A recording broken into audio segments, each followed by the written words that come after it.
Welcome to Flourish. I'm Diane, Planidin, and you're in the right place if you're ready to create an inspired life. And we do so by working on our own personal development so we can be strong role models for those we love and mentor, and strong for our own personal well-being. Today's episode is one of my favorites as we continue our journey in Maltz's best-selling book about self-image psychology and how important it is to your own personal well-being and how you reflect on others. I will start with a quote here from the book. You can change your habits and lead a better life if you'll stop relying on miracles and get in the habit of realizing you've got to work to get what you want. This chapter is all about habits and how they can help you master your destiny and not leave things to fate, per se. So what are these bad habits that are, slowing us down and digging us a little deeper and really taking a toll on our own self-image, per se?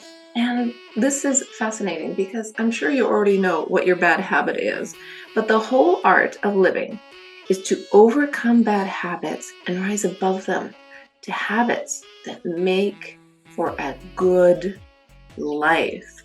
Wow, doesn't that sound inspiring?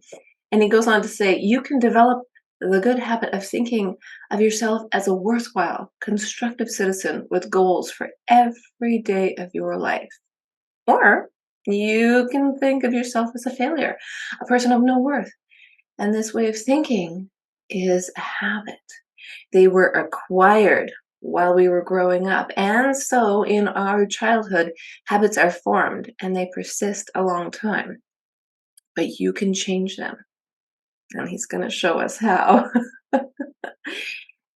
There are so many things that could be a habit. And there's good habits and there's bad habits. And they are acquired growing up. But they also transform and progress as we get older. Recently, there was a study about children growing up now with technology. And the toy they want to play with the most is the one that mommy and daddy play with the most, and that's our cell phones. That is a simple, obvious example of how a child can pick up your habits, right?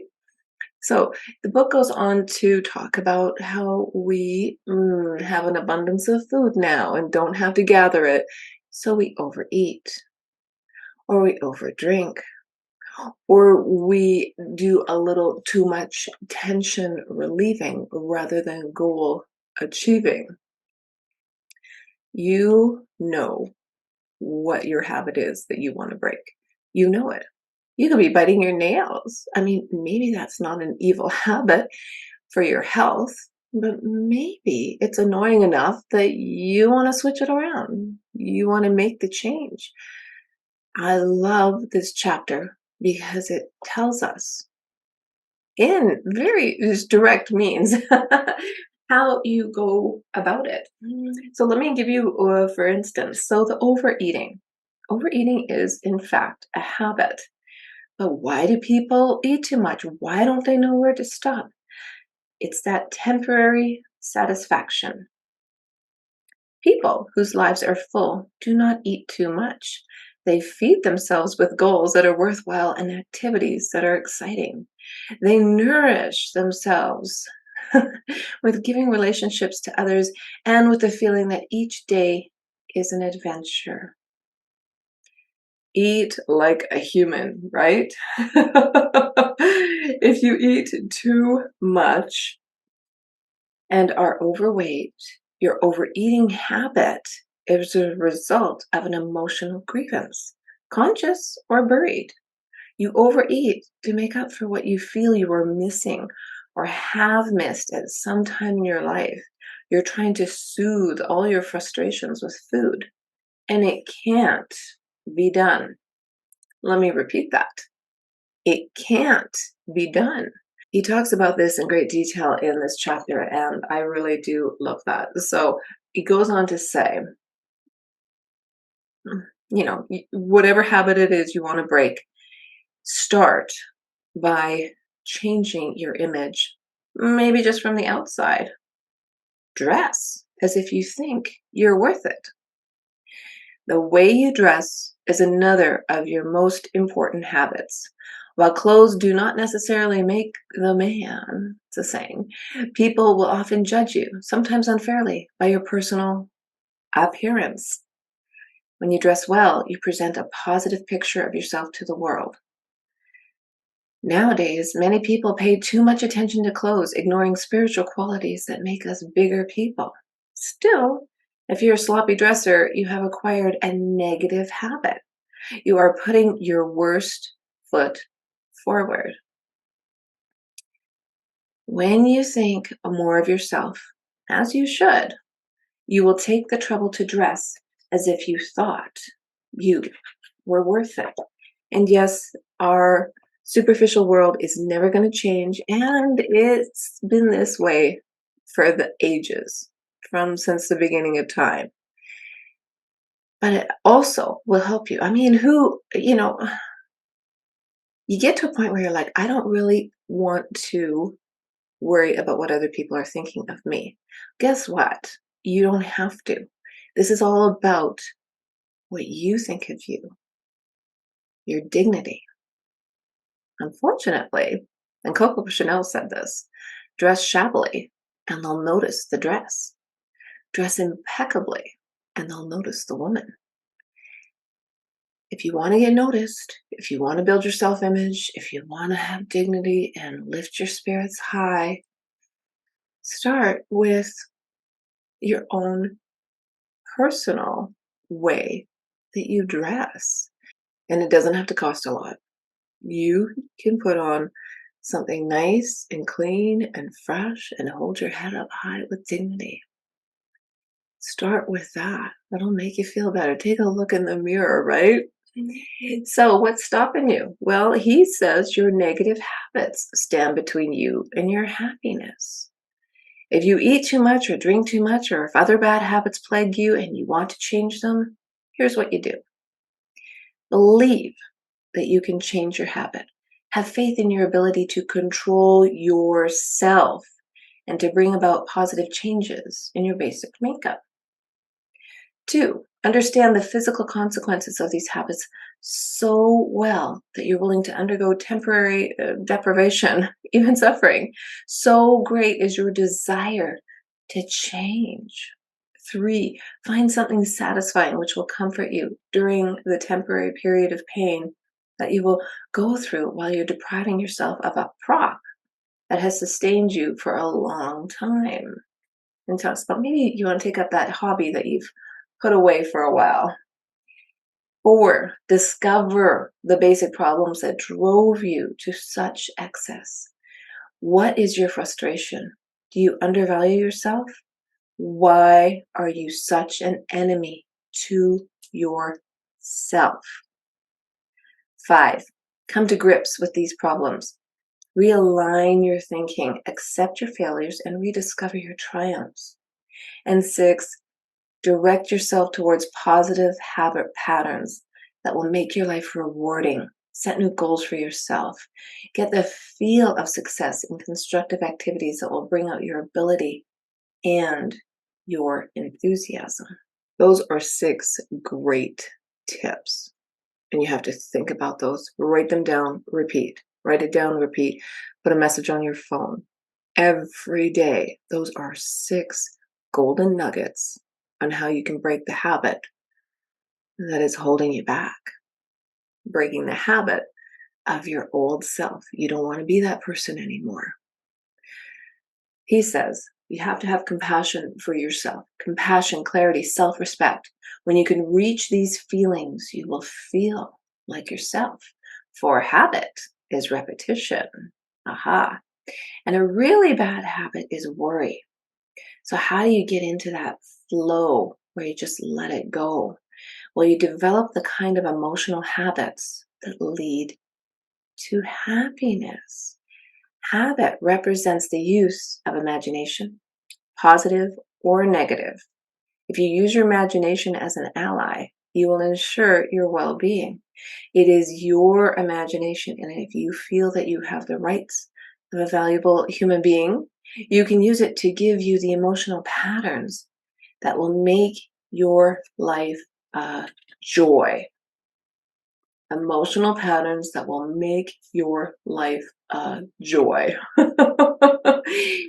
And he does this exercise, which I'm going to share with you right now, in understanding your imagination, understanding your mind and the power of it, how you can visualize and keep that vision in your mind's eye in order to get over those barriers. That's what's holding you back. Nobody's force feeding you. And I'm using food because it's the most relatable to absolutely everybody, because not necessarily everybody smokes or drinks or bites their nails or whatever it is, that habit you want to get rid of.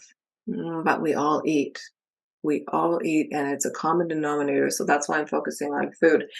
Understand the importance of your mind, your concepts, your mental images. More than anything, they are you. Tell yourself over and over just how important are the workings of your mind. Realize the power of your self-image. This is another intangible, but its power is also real. You rise or fall, succeed or fail, depending on your self-image. For your own good, don't forget that. Get out of the habit of rationalizing away your defeats and then crawling into a shell of resentment at the world's failure to recognize you. First, you have to recognize the good in yourself. Recognize the good in yourself. Tell yourself again and again about the power of your self-image and get into that habit of working to improve your concept and image of yourself. For this is your great hidden wealth. And he gives an example in the book of John F. Kennedy. Did you just picture him in your mind's eye? Yeah. That is the imagination at work. You know exactly what he looks like if you've studied history at all. That is the magic of your imagination. And if you just keep that going, you start working that mental muscle. And however you do that, through meditation, through habit changing, you're breaking this habit of who you used to be. It's a gradual process. So don't expect it to work overnight. I mean, some people can do things cold turkey, but sometimes they fall back on it. So if you work on it, just like you would work your physical muscle, you're working your mental muscle now. Why not, he says, apply this same power of mental picturing to your advantage? Use this overwhelming impact to see yourself in the most successful moments, upgrading instead of downgrading yourself. Do not let your success die. Keep them alive in the theater of your mind. Keep on picturing your victories in life, doggedly focusing on your success pictures until they become part of your personality. And what might have been becomes what is. What might have been becomes what is. So, to recap, you have to believe that you can change your habit. 2, understand the physical consequences of these habits. You have to be able to deprive yourself or change what's going on there. You're physically going to feel this. I think number 2 is the hardest. 3, you do that by finding something satisfying, which will comfort you during this temporary period of pain. Maybe you take up that hobby you've always been wanting to do. Discover, number 4, the basic problems that drove you to such excess. What's the enemy? It's within you. And it's hard to let go sometimes. 5, come to grips with these problems, realign your thinking, accept your failures, and rediscover your triumphs. And 6, direct yourself towards positive habit patterns that will make your life rewarding. It's all about setting new goals, making that change, moving forward. Write down those 6 great ideas on how you're going to change your self image, how you identify, how you want the world to see you, how you want to see yourself. Relax into it. Go back to those 6 tips, 6 ideas, and practice, practice, practice. Work your mental muscle, whatever that looks like for you, whether it's meditation, whether it's trying to ease into it. Tell yourself everything will always work out. It always does. You're still here, and you deserve to live a life that's inspired. Your self-image is the best place to start. And I myself am no exception. I'm working on habits that do not serve me. And I want to let them go and live a more inspired life. Well, if you like the show, share it with somebody you know. And hey, hit that subscribe button. You don't want to miss the next chapter. 7 rules for happy living. Don't you love that? I'll see you soon.